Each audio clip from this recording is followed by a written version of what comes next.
Deleted session, November 7, 1977. Ram noted Jane had no special questions, beyond saying she hoped Seth would continue with material on Framework 1 and 2.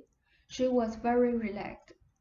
Before the session, we discussed the one seance we've ever tried, and which is described in Chapter 3 of the Seth material. I said that the spectacular results obtained had seemed to come straight out of Framework 2. We also discussed the long essay on early man in time for November 7.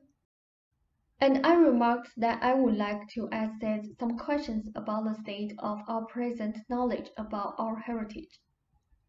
Incidentally, Willie One died on November 5th last year. They said good evening.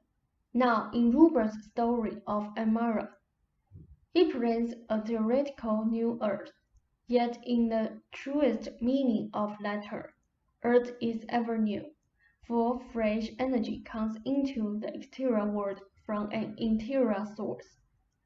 Framework 2 is a source of ever-renewing energy. Now, generally, you believe that the body must wear down, become slower, that you are given so much energy at birth, a hypothetical but definite amount, which is then used up heartbeat by heartbeat. Those beliefs, of course, program your emotions and bring about their own evidence. Each creature in its way is born with great expectations and attempts to use whatever abilities it has to the fullest, to exercise them and simply to thrill in their use. The day before Willie One died, his expectations were no different than they were when he was a kitten. His illness made performance more difficult, and yet in periods of rest, he would start out again expecting to make the same leaps, and so often he did.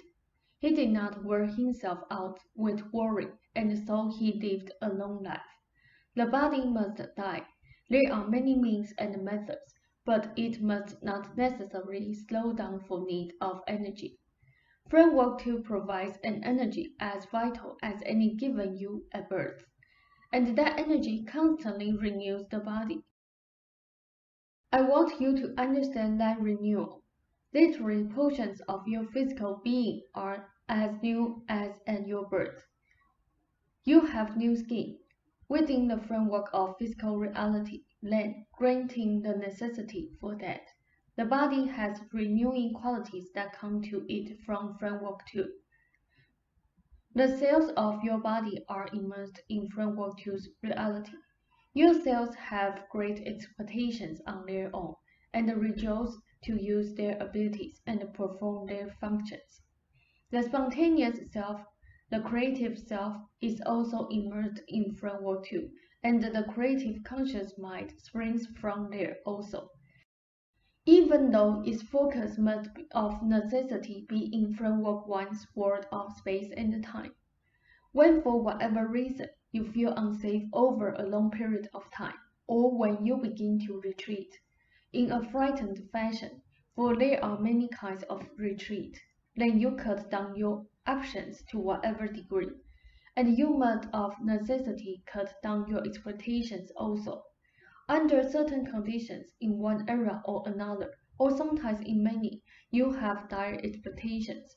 There are too many people who expect the worst from you, yet, even then, the creative self will try from Framework 2 to bring all resources possible, through dreams and intuitions, to alter that pessimistic progress. To that degree, people are saved from themselves, so to speak, far more often than they realize. In Framework 2, all resources and knowledge are available.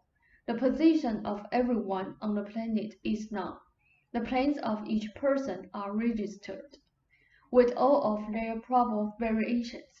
Dreams events are not only registered there, but their possible effects upon daily life on an individual and mass basis. Look at Rupert's Turkish dream. It was as real in framework 2 as a dish or an apple. An apple rolls if it is on sloping ground, and you can watch its progress. Rupert's dream had motion also, rolling, say, off the edge of framework 2 into framework 1, where, lo and behold, it changes its form and becomes a book. Now, in somewhat the same way, Rupert's more or less newly optimistic thoughts are inserted, say, in the opposite direction, into framework 2, where then they find their best creative form. In this case, they roll into framework 1 as increased mobility.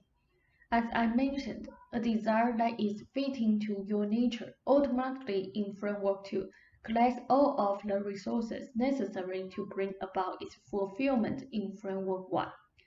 Because the desire is one fitting to an individual nature, it is also fitting in with the overall purposes of nature in general, so that the desire also attracts the limitless resources that are behind nature's own majesty and power. The individual is working with his nature and with nature in general, rather than against it. This causes a transforming reorganization of energy, thought, and creativity, a vast transforming process, for behind the individual is the entire good intent of nature, which springs from the resources of framework 2. Take your break. In a basic manner, physical events are formed originally in framework 2, where all the necessary computations are done in terms of probabilities, so that physical events then match properly in space and time. In a manner of speaking, and to a certain extent, one level of dreaming almost always involves a probable event that may or may not be actualized. That portion is taken into consideration, along with the same portion of all other dreams, so that the raw material for future events is processed. This occurs on a global basis and is an ever-changing process, for free will always operates and the field of probabilities constantly changes. In this way, private and mass events click together. This will be a brief session. All of Rupert's improvements, however, spring directly from the fact that he is freeing his desire to work, stating it in framework 2, where it is being brought to pass. You will indeed continue to have other experiences with framework 2, some of a most significant and quite noticeable nature.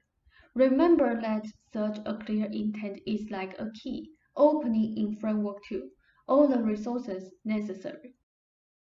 There, however, the desire is magnified. It grows in that nutritious creative medium so that everything falls into place. Remind me, however, of your question about early men, and I will give you some material for it at our next session. I want Rupert to relax now, and will utilize part of the energy for this session in my own way to further his psychic faith and physical improvements. His interpretation of your dream, Ralph noted about my father, see my notebook, they said was correct.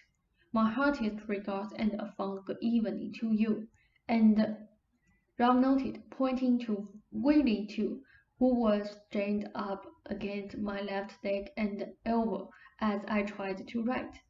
They said, to your friend there. Ralph said, okay, says, thank you.